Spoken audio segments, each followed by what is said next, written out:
The Nigerian leaders have over time neglected the essence to which they are elected into power by looking away from good governance.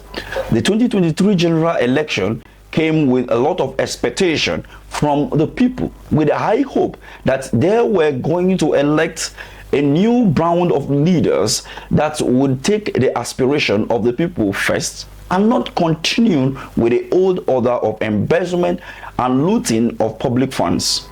But as the new administration resumed office on the 29th of May 2023, there seems to be no different from what Nigerians has been passing through within the last 23 years since the return of democracy. On fuel subsidy, unfortunately, the fuel subsidy is gone. The Tinubu-led administration is marred with a lot of economic downturn. The policy introduced by this government hasn't been able to yield any concrete results. The chronic hardship over the country. In fact, it seems as though the government is on try and error mode. That which we can see from the issues of blaming the Aboki effects, Binance, among others, as the dollar continues to rise against the naira every now and then. Is it security? Name any part of his government, Bola Ahmed Tinubu's government, that is working right now. None. Insecurity keep on increasing on daily basis without any hope from the government.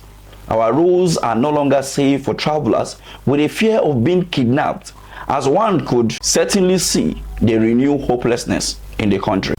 Nigerians across the nation has protested, complained and expressed anger over the extravagant lifestyle of their leaders using the taxpayers' money to live exorbitant life, and what did they get in return? Most of those sponsored protests are not aware of the kind of efforts being made by this Senate to tackle the situation together with the joint management team of the federal government of Nigeria. Just when Nigerians are years to recover from the vigorous amount budgeted for the presidential yacht and the SUV meant for the senators and the House of Rep members, the governor of Kebbi State, Dr. Nasiru Idris, had yet again shocked the people of Kebbi State when he presented 24 first-class Toyota SUV to the members of the State House of Assembly for official engagement.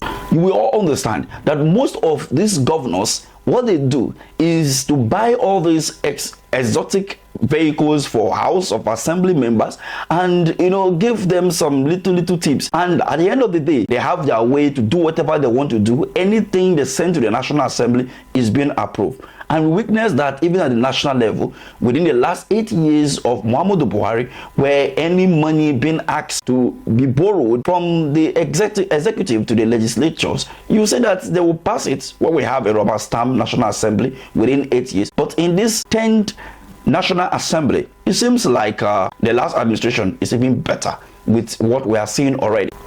Let's not forget, Kebbi State is listed to be one of the poorest states in the northwest part of Nigeria, with a population of over 3 million people according to 2016 census, and with a GDP of 2.7 billion naira. But yet the governor chooses luxurious lifestyle over his people. A state that cannot conveniently pay workers the 30 minimum wage and promptly pay pension, not to talk about the quality of health care system, which is in a miserable condition. Is it a high rate of out of school children, which is at 67%, the highest in the country, with about 900,000 out of school children, according to the governor Abubakar Bagudu.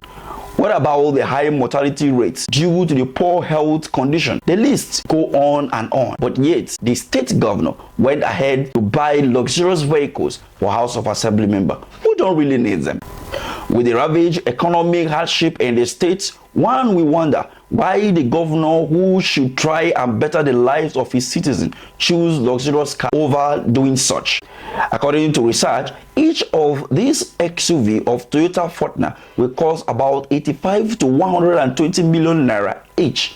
if not more. That's estimated 2.4 billion naira. With such an amount spent just on an SUV, it will take an average government worker who earns 30,000 naira minimum wage to work for about 236 years to be able to afford one of the SUV bought by the governor of Kebbi State for the House of Assembly member who do not really need those vehicles for any form of engagement within the state.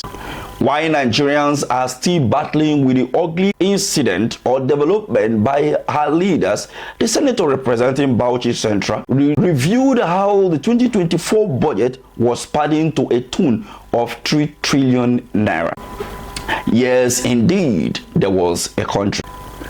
Do you know that the budgets of Nigeria during Goodluck Ebele Jonathan's government was not even up to 5 trillion naira? In some cases, the 3 trillion naira that is being padding today is what was budgeted for in that time. But how time flies. No wonder the former president of Nigeria, Olusegun Obasanjo, called them the armed robbers without the gun. The National Assembly cabal of today is worse than any cabal that anybody may find anywhere in our national governance system. Instead of investigating his claim and trying to do damage control by apologizing to Nigerians, as well as look at how to correct the mistakes or do the necessary correction from the revelation by this distinguished senator, the Senate president went on to suspend him for 3 months with the backing of the president. One may ask, we still have 3 arms of government. Most Nigerians raise their voice, but who will hear them when the commander-in-chief of the armed forces was busy commissioning an airport named after him, while those who are crying for evil being done at the National Assembly are being kidnapped by armed bandits across the northern part of the country, while the military continue with their operation in the southern eastern region of the country, as well as the bandits and Boko Haram which continue to work freely in the country. The political class has turned their eyes from the common man on the street. No wonder the Nigerian soldiers who are being killed by civilians for an alleged peacekeeping can result to a community being wiped out. But somewhere else, those who killed same soldiers are being rehabilitated and even sent abroad for further education. So come closer. Tell me, if Nigeria is still a country. I want to hear that. Thank you for watching.